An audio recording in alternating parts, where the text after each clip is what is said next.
All right, let's take a look back at a moment in digital history that really changed how we think about our lives online. This is the story of how something as simple as clicking like on Facebook spiraled into one of the biggest data exposures we've ever seen. So, back in 2019, some cybersecurity researchers stumbled upon something, well, just massive. How massive are we talking?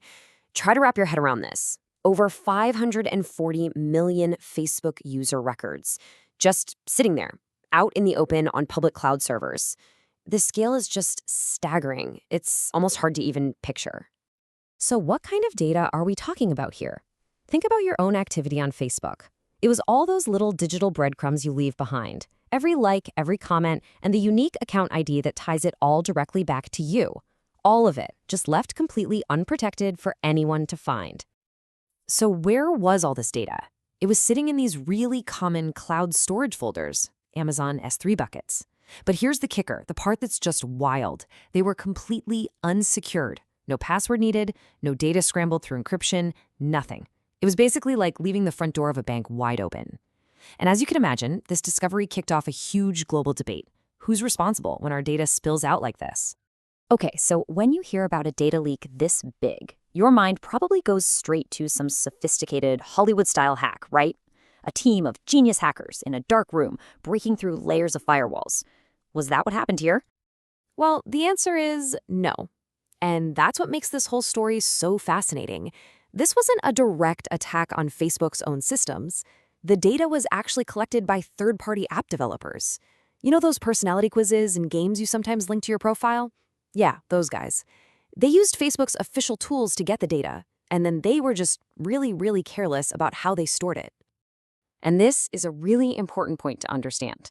A typical breach is like a burglar breaking into your house. They have to get past locks and alarms. This was a total failure of governance. It's more like you gave a spare key to a friend, and they just left it on the sidewalk for anyone to pick up. You know, it really all comes down to this one simple but powerful idea. When data flows this freely, you've got to have oversight. Facebook had built this massive ecosystem where data was the currency. The problem was they didn't build up the rules and the enforcement to make sure that currency was kept safe. Now, it's easy to look at this and think, wow, what a huge one-time screw-up. But the thing is, it wasn't a one-off. Not at all. This incident fits right into a much larger and honestly kind of scary pattern of massive data exposures. Let's zoom out for a second. If you look at some of the other big data disasters in recent history, you start to see a theme. With India's Aadhaar system, the weak spot was having everything in one centralized place. For Equifax, it was a simple software bug they just didn't patch. And for Facebook, it was this third-party governance mess. See? The how is different each time, but the result is always the same. Massive amounts of our personal data exposed because someone dropped the ball on oversight. Okay, so we get the problem. We see the pattern. But that leads us to the billion-dollar question, right? What do we do about it? How do we stop the next massive data spill from happening? So, what are the takeaways? What did we learn from this? Well, the lessons are actually pretty straightforward. For starters, security has to be the default setting, not an optional extra. Step 2, platforms have to check up on their partners. You can't just hand over the keys to the kingdom and hope for the best. And finally, the absolute basics, things like limiting who can see the data and locking it up with encryption, they have to be totally non-negotiable, period. You know, this whole thing really made us rethink what sensitive data even means. A single like on a photo, a comment on a friend's post, that seems pretty harmless, right?